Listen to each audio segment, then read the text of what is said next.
ভোটে লেগেছিল নারায়ণগঞ্জের মহানগরে জামাত ইসলামের আমির ঢোকা নিষেধ করেছিল, কিন্তু আজকে সেই শামীম ওসমান বোরকা পরে চুলের মতো পালিয়ে গেছে।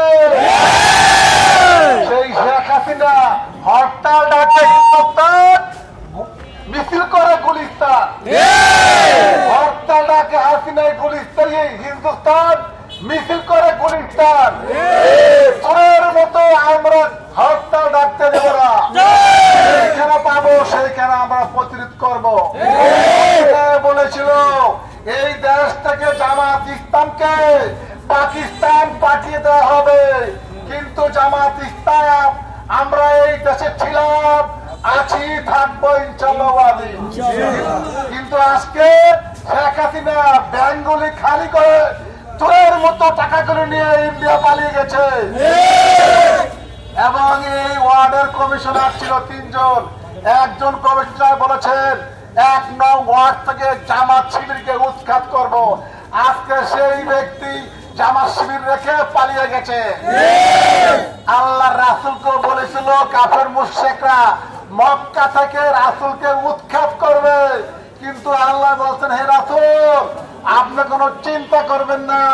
সূরা বনী ইসরাঈল 75 নম্বর আয়াত পড়ে দেখবেন, আউযু বিল্লাহি মিনাশ শাইতানির রাজীম, বিসমিল্লাহির রহমানির রহিম, ওয়া ইন কাদু লা ইস্তাফিজুনাকা মিনাল আরদি ওয়া ইয়াখরিজুকা মিনহা ওয়া ইযা লা ইয়ালবাসু খিলাফাকা ইল্লা কালিলা।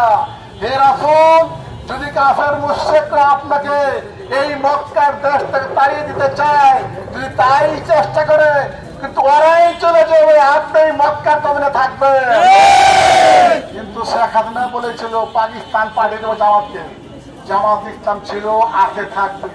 আপনারা জানেন এই মক্কা শরীফে কাবা ঘরের ভিতরে সারা বিশ্বের রাজত্ব এই মক্কা ঘর থেকে হয়েছে। আমরা ইসলামকে মসজিদের ভিতরে রাখবো না, মসজিদের ভিতর থেকে বাইরে নিয়ে এসে সংসদ ভবনে, গ্রামে গঞ্জে, রাষ্ট্র কাজে আমরা ইসলামের সুমহান আদর্শ আমরা সরিয়ে দেওয়ার জন্য প্রস্তুতি চালাই। আমাদের গায়ে শহীদ শহীদ আব্দুল মালিকের রক্ত, আমাদের গায়ে মাওলানা মতিউর রহমান নিজামীর রক্ত, আমাদের গায়ে শহীদ আব্দুল কাদের মোল্লার রক্ত, আমাদের গায়ে মাওলানা সাইদি সাহেবের রক্ত, আমাদের গায়ে আবু সাইদ মুগ্ধের রক্ত। 24 চেতনায় আমরা এই রাষ্ট্র গঠন করবো ইনশাআল্লাহ। এই জন্য আমাদেরকে আল্লাহ রাব্বুল আলামিন উদয় অস্ত্রের ক্লান্তিতে আমরা ক্লান্তি হয়নি, আমরা থামবো না, আমরা থামতে জানি না। আমাদের হাতে আছে আল কোরআন, আমরা এগিয়ে চলছি, আমরা থামবো না, আমরা থামতে দিব না ইনশাআল্লাহ। আমাদের চেষ্টা হলো শহীদের ঈদগাহে আল্লাহর জমিনে দিন কায়েমের আন্দোলন সংগ্রাম করতে করতে আমাদের নেতৃবৃন্দ, শীর্ষ 11 জন নেতৃবৃন্দকে ফাঁসির কাস্টে ঝুলিয়ে জেলে নিয়ে হত্যা করা হয়েছে। এবং সারা দেশে জামাত ইসলামের শিবিরের অফিসগুলি তালা দিয়ে বন্ধ হয়ে গেছিল। আমরা পলিয়ে পলিয়ে ইসলামী আন্দোলন করেছি।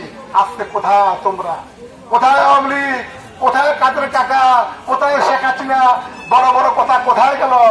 এই জন্য জামাত ইসলামকে কেউ যদি এই দেশ থেকে বাড়ি করতে চায়, ও দেশ থেকে উৎখাত হয়ে যাবে ইনশাআল্লাহ। আমাদের রশ্মি 4র্থ আসমানে আমাদের আল্লাহ রব্বুনাল্লাহ সুম্মা ইসতাকামু তাতানাজ্জালু আলাইহিমুল মালাইকাতু আল্লা তাখাফু ওয়া লা তাহজানু ওয়া আবশিরু বিল জান্নাতিল্লাতী কুনতুম তুওয়াদুন নাহনু আউলিয়াকুম ফিল হায়াতিদ দুনিয়া। এই দুনিয়া আল্লাহ ফেরেশতা নাযিল করবেন, অফিল আখিরা তো ফেরেশতা আসবে। এই যে জুলাই আগস্টের আন্দোলনে আল্লাহর পক্ষ থেকে ফেরেশতা আসছে, আওয়ামী লীগের দেশে পালিয়ে যাবে ইনশাআল্লাহ। আল্লাহর পক্ষ থেকে মুমিনরা